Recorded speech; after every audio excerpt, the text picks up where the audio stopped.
From the Opubco Studios in Oklahoma City, this is a Hudiburg Fantasy Football Update. We're brought to you by Hudiburg, and you can go to Hudiburg.com and buy your next new car during one of these NFL games. Mike, we've got some playoff implications coming up for fantasy football owners. We're getting close to the playoffs for fantasy teams.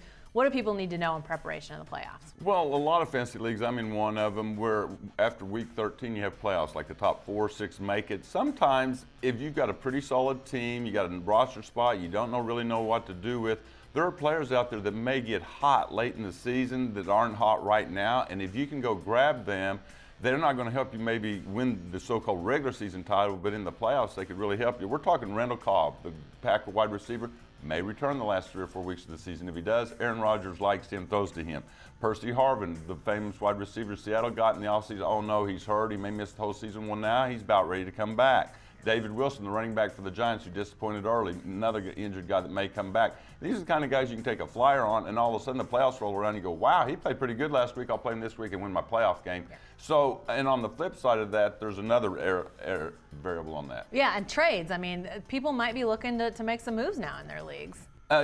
I mean, guys that are disappointing right now, and the owners are like, got them in the first, second round, spent a lot of units in the auction on them. We're talking Trent Richardson, Roddy White, Steven Jackson, Dwayne Bowe, guys like that. You might go get them cheap from another owner, and at worst, they're still duds right now, and you leave them on your bench, but by the time the playoffs roll around, maybe these guys and their offenses are starting to take off. The quarterback situation in Minnesota, the Chiefs start throwing a little more, blah, blah, blah.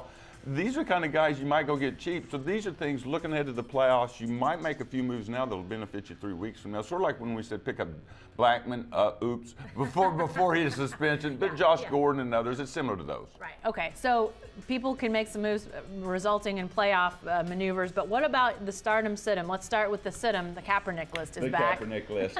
I'm going to still leave him on there. His big game was 2 rushing touchdowns, only 1 passing, and that was against Jacksonville. So I'm going to leave him on that list until he shows me something. He's playing a good Carolina defense. I just don't think it's a good week to start him unless he's your only option. Ray Rice, my goodness, that poor guy, first-round pick. Everybody loved him. He's averaging 30 yards and 0 touchdowns the last 3 games. Baltimore's offensive line's a mess. Flacco's even struggling. And then Darren McFadden, every year he's one of those guys, what do I do with him? He had a run there where he's looking good. Right now he's not looking good, only getting 7, 8 carries. That's not going to cut it. Sit him. All right, what about starts? Who do you got to start this week? Well, I've got Zach Stacy, the running back for the Rams. We've talked about him in the past. Monster game yesterday, obvious start. Le'Veon Bell, the Steelers are getting behind because they're not playing well, and so the running game. But if they're ever in a game back and forth, he could have a 100-yard game. He can get some touchdowns. He's a good start. DeMarco Murray showed enough yesterday. They only ran the ball, I think it was 8 times the whole day. How does the offense have only 8 carries? But that will change moving forward. They play the Saints this week. They'll want to try to control the clock. It'll be a shootout. I think he showed enough yesterday that he's healthy. Start him. Terrence Williams, the wide receiver on that team's one of those. He's another one that had a bad game, but that should be a shootout with the Saints.